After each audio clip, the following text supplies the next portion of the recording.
started. Morning team, day 2. I don't know if you can see,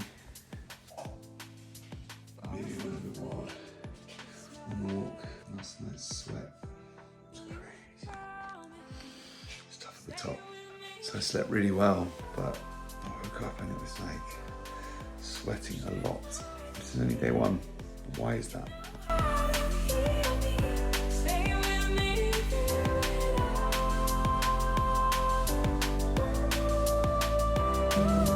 Let's go.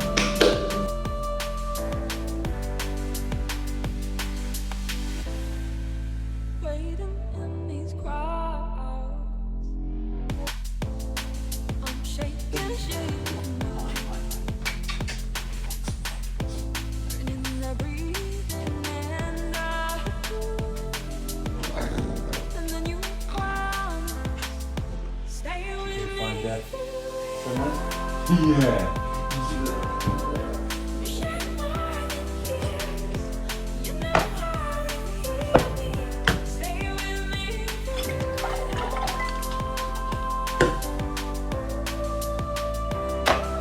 Let's go.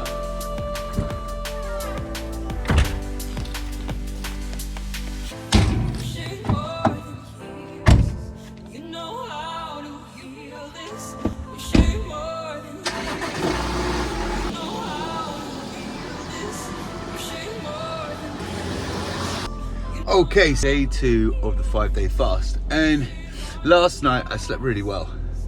To be honest, I done quite a few fasts in the past, so this is fine. But I sweated way more than I normally would. Why is that? We can hypothesize, we can come to our own conclusion, but obviously we know that toxins come out when we sweat, release out through our skin, and then obviously our pores open up. So last night I slept, I think, 7 hours by the time I finished editing, going to bed and everything else. But I also did a 11k walk with the boys in the sunshine, also filming. It's my first ever filming day, so that would create stress, hence why I was sweating so much. Now I drink something called Ocean. Ocean is an electrolyte supplement. It's not really meant for sport. It's basically meant as more of a health product, and it comes from the Utah Salt Plains. Now, what's really interesting about this, because a lot of products on the internet nowadays, they have a lot of sodium in them, but in Ocean they have a high amount of potassium in them. Now, potassium is a neutralizer for sodium, so when you get cramping, that is an imbalance. So hopefully today that's going to do its job. Now just got to hope that the clouds clear and get a bit of sunshine. It's nice sunrise.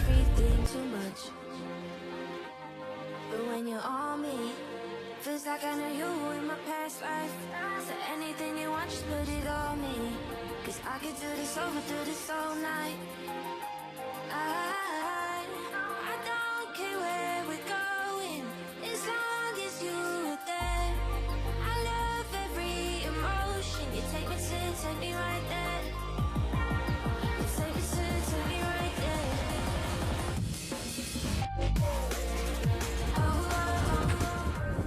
So while I slept pretty well last night, I wanted to make sure I got up this morning, even though that the sun isn't out. Normally the sun would rise over that hill, and now I come here and I come and watch it. It gives me that sense of endorphins first thing in the morning, which leads me on to my subject of today, BDNF, Brain-Derived Neurotrophic Factor. Something that we have that's free. You don't need to pay any money. No more lion's mane, no more nootropics, no more cocaine, no more MDMA, no more anything else. All you need is a little bit of rest in the brain, and it will help create something called BDNF. Let's talk about it, team. But before BDNF, we need to make sure our brain is set up properly. How do we do that? Meditation.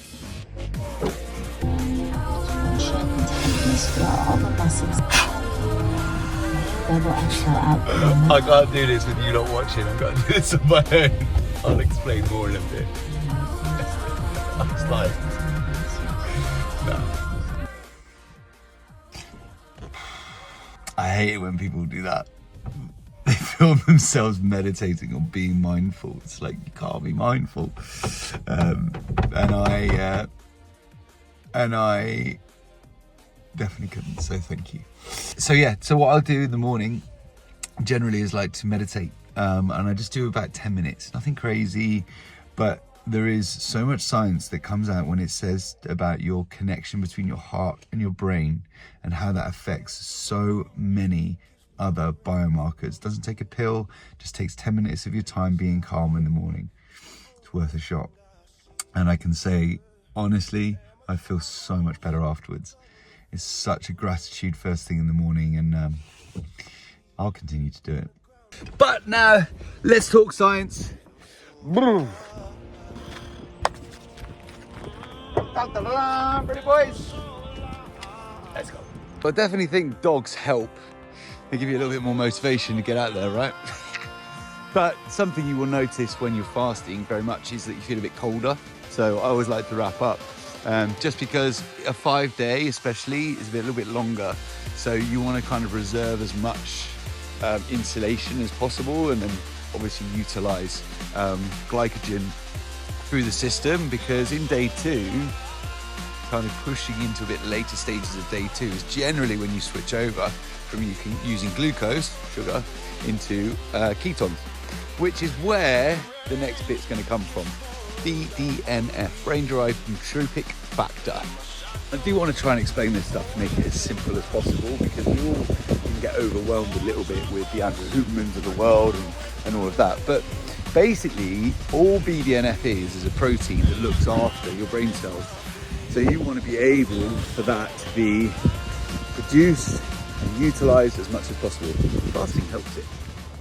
But as we go through a fast, generally what we'll do is we'll switch from going from glycogen into the body will burn fat, which turns into ketones. But then we will also create new things within that cell called neurogenesis. And then when we're trying to connect those two together for memory and things like that, it's called synaptic plasticity. And that, in turn, just makes you think better, puts you in a bit better mood. And it's been known to help memory. So that's why they would utilize it for things like Alzheimer's, dementia, and things like that. Can you see that? That's coming towards me, but I'm gonna finish this right now. So, yeah. So we want more protein, more is more for sure, especially when it comes to your brain. So when you're going into day 2, knowing that you're breaking down glycogen, you're getting rid of that, burning fat, so not only you can get really good abs, but also you're then creating more protein to be able to protect your brain and help diversify the thought pathways that go through your brain. Now I'm gonna run the fuck back to the car before that lands on this. Yes. To anybody that lives by the ocean, they'll know what I mean. You see this here, this is the sea, and then you see this here, this is the cloud, and then there's this horrible wave coming over. It basically means you're getting absolutely fucking soaked, because I'm about 10-minute walk away from the car. But there's still a bit of sunshine over there. The weather's improving over the next couple of days, so hopefully with my fast, Mother Nature will treat me well. Cash is having a good time. God knows where the little shit is. Oh, it's good to be alive. All right, it happened. Well, that was a great experience. Like I say, love a bit of adversity, but just to prove a point, the gratitude I had after doing my bit of meditation this morning and having a bit of fun with the camera to present this film and, you know, be proud of what I do and what I'm trying to do. It's interesting, but looking at this is not necessarily, oh God, it's raining on me. It's more like, oh wow, Mother Nature's just absolutely phenomenal.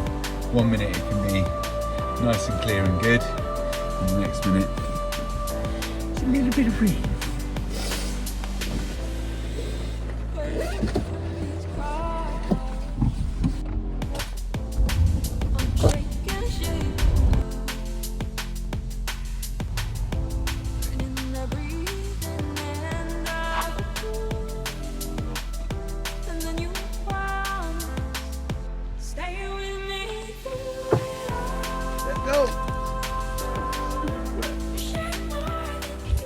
Okay, so most people would talk about weight loss. Now, my primary care for humans is health. Weight loss should be a byproduct of health, not health being a byproduct of losing weight.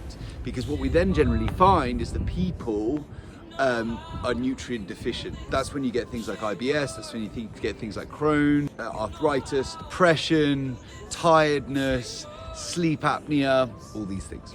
But obviously, abstaining from calories for a certain period of time, you do lose weight. Now, not a lot of weight, and if anybody regularly fasts, you'll know you generally put a little bit back on after you fasted. Now, what we want to focus on, especially on a longer period fast, is going into ketosis. You had two fuel systems, one coming from glucose, carbohydrates, and one coming from ketones, fats. And when you're fasting, you start burning through that glycogen because you're not putting any more into the system. So then what happens is your body starts utilizing ketones, which is a very efficient way of us burning fat, to then be able to produce it as energy, BDNF, things like that. When it comes to going into day 2, you'll start noticing a bit of a difference, whether it's because you're not feeling so hungry anymore because your body's utilizing fat instead of carbohydrates, but also you can tell. So sometimes you might have a bit of a smelly breath, it comes out a bit fruity. You can also tell, like I said, with hunger not being quite such the primary thought process, and energy will increase. So you go through day 1, bit shitty, day 2 in the morning, bit shitty, but then if you keep moving, day 3, generally you upregulate these ketones, which can give you more energy, and that's when you get this whole this second wind where you're like, oh, it feels so good, I could go an extra day. And that is amazing because that's your body utilizing ketones instead of glucose. I'll be the shelter when the heavens fall upon you. On the days, on the clouds, I'll take the tears out from your eyes. Be the light in a tunnel, be a soft bay. Through the lows and the heavy is the party. And after the test, you feel all up. Back to the real world. But just quickly, tomorrow's video, we are going to be discussing way more when it comes to the day 3 of fasting. Tomorrow we're going to be discussing autophagy. Now, autophagy is the rejuvenation of cells, and this is super interesting when it comes to fasting. Some people will tell you that you get it other ways, but it is not the same. You have different things where it comes to your mitochondria, so mitophagy, and then you have autophagy, which is amazing stuff. I'm going to go through it all with you tomorrow. I hope you enjoy this video. Please leave a like, leave a comment, all that stuff. It really, really helps. But have a wonderful fucking day, and see you tomorrow.